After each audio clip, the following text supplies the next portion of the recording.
All right, diving in today, and this one's a little different. We're taking a look at The Velveteen Rabbit by Margery Oh Williams. yeah, classic. It is, but on the surface, it's a children's story, right? But you specifically, you are curious about how things become meaningful, like truly real. And this book, it really digs into that. Love, value, what we even consider reality. It's all there tucked away in this deceptively simple story. Exactly. And that's what we're going to unpack today, The Velveteen Rabbit, and what it has to say about all that. The nature of reality, the power of love, why some things matter so much, even if they're not shiny and new. It all comes back to that central journey in the story, right? Hmm. The Velveteen Rabbit's quest to become real and how that happens through a child's love. Okay, so picture this. Christmas morning, there's our little Velveteen guy sitting pretty at the top of the boy's stocking. He's described as like splendid and bunchy, with this brown and white spotted coat. Even has thread whiskers, pink sateen ears, the whole 9 yards. Yeah, he's the star of the show, at least for a little while. Outshining even a toy engine and a clockwork mouse, it says he was quite the best of all the presents, so you can imagine he's feeling pretty good about himself at first. Loved and appreciated. Right. But then, like it happens with a lot of new things, the excitement dies down. The aunts and uncles go home, the wrapping paper's all cleaned up, and the rabbit finds himself spending more time in the toy cupboard, not really interacting much. And that's when you start to see those hints of insecurity creeping in, Hmm. especially compared to some of the other toys. And I think it's fascinating how Williams sets up this whole social hierarchy in the nursery. Yeah. Because you have these mechanical toys, right? They're all about being modern and real with their Mm, gears and their ability to move on their own. totally. And they kind of look down on the Velveteen Rabbit because he's just Velveteen, Mm. stuffed with sawdust.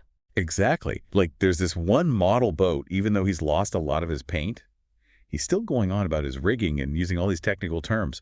And even Timothy, the wooden lion, who was made by disabled soldiers, you'd think he'd be a little more understanding, but even he's putting on airs. It really does make you think about how these ideas of status and what's better can pop up even in the most unexpected places, even a kid's nursery, right? Absolutely.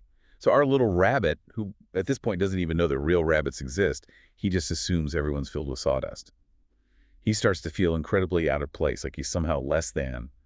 And for you, listening, think about how often we internalize these ideas of what's good or bad, even if they're based on totally arbitrary things. So true. But thankfully, there's one toy who sees past all that superficial stuff, and that's the skin horse. He's been in the nursery longer than any of them. He's old, a little worn down, bald patches, tail pulled out. He's seen it all, and it's given him this wisdom. Oh, he's the real deal.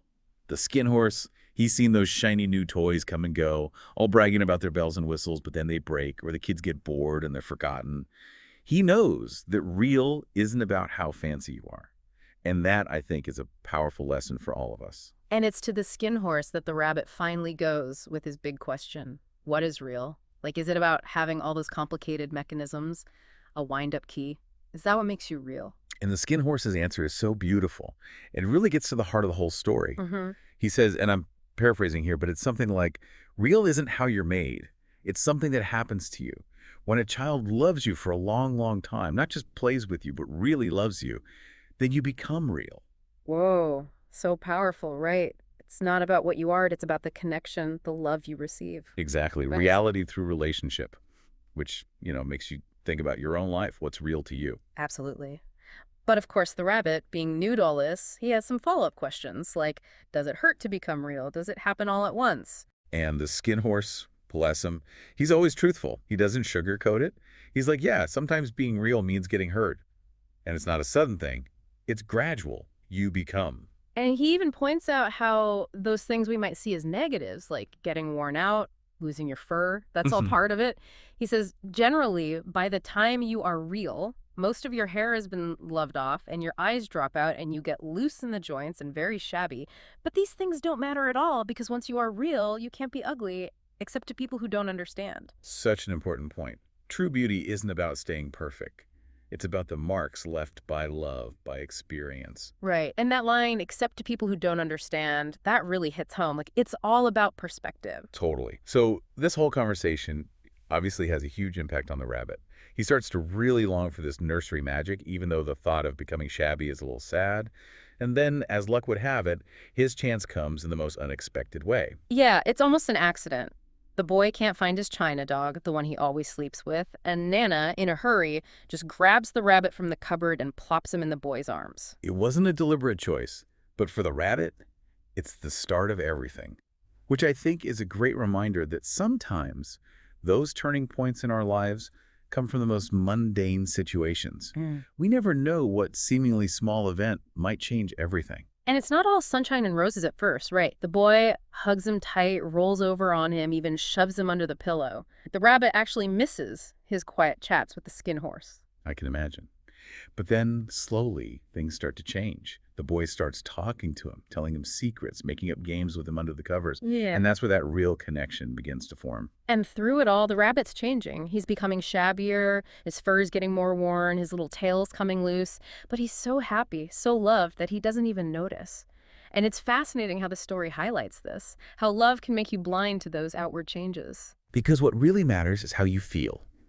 And he feels loved, he feels important.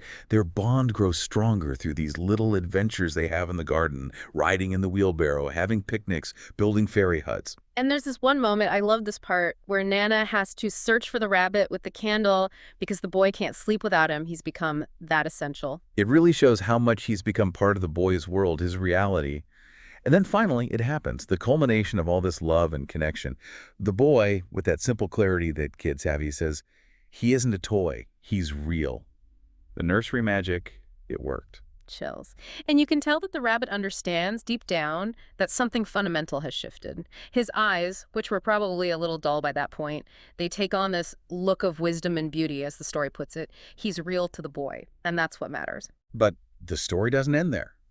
The rabbit's journey takes another interesting turn when the boy takes him to the woods one summer. And that's where he has this encounter with some wild rabbits. And this is where things get really interesting, I think, in terms of what real actually means. Because suddenly there's another definition of real at play, right? These wild rabbits, they're sleek and furry, they move with this effortless grace. They're real in completely different sense. They're living, breathing creatures. Exactly. They embody a realness that comes from nature, from biology. And our little Velveteen rabbit, he must look so strange to them with his worn-out fur and his loose seams. And they're curious about him. They invite him to play, to hop around with them. But he can't. He doesn't have those mechanisms, those hind legs that allow for jumping and bounding. And it's a bit heartbreaking, actually, when one of the wild rabbits asks if he can hop on his hind legs. Because of course he can't. He's just one solid piece like a pincushion. And the wild rabbit's like, fancy a rabbit without any hind legs. It's meant to be funny, but you can't help but feel for the Velveteen rabbit. He doesn't fit into their definition of what's real. And I think a lot of us can relate to that feeling of being different, of not quite belonging. Oh, for sure. We've all been there. And even though the rabbit insists that he is real because the boy said so, the wild rabbits, they just don't get it. They're like, you don't smell right. They reject him based on their very specific criteria. And it leaves him sad and confused. Like, what does it even mean to be real? Exactly. And that's such a powerful question that the story raises.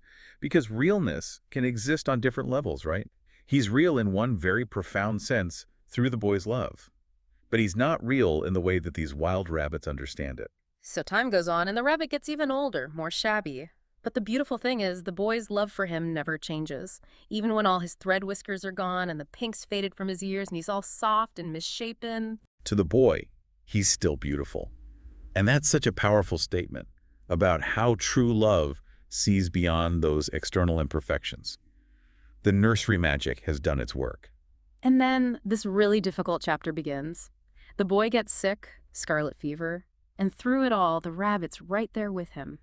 He's afraid of being taken away, and he just wants the boy to get better. It's a quiet time, not much playing or adventuring, just a lot of waiting. And yet you can feel the rabbit's unwavering devotion. He never leaves the boy's side. And when the boy finally starts to recover, there's this huge sense of relief, a glimmer of hope for more happy times together. But that's when the doctor delivers some devastating news. Yeah, the doctor's orders are to disinfect the whole room and burn all the toys the boy was playing with because of the germs. And the rabbit, bless his heart, he's so innocent that he thinks they're all going to the seaside together. He doesn't understand the danger he's in. It's such a tragic moment of dramatic irony, right? He's so excited.